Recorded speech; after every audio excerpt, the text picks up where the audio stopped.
Pakistan peoples party जी अगूणी वज़ीर आज़म शहीद बेनज़ीर भुट्टो जी 59 सालगिरह मीर हाउस टंडोजाम में मल्हाई वई।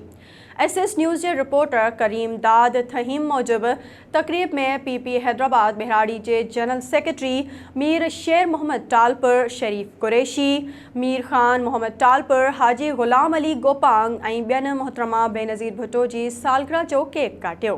उन मौके ते मोहम्मद सालेह नाहियूं, वज़ीर अली मशोरी, सदाकत हुसैन नाहियूं, सावण खान गोपांग ऐं ॿिया वॾे अंग में PP कारकुन ऐं जियाला मौजूद हुआ।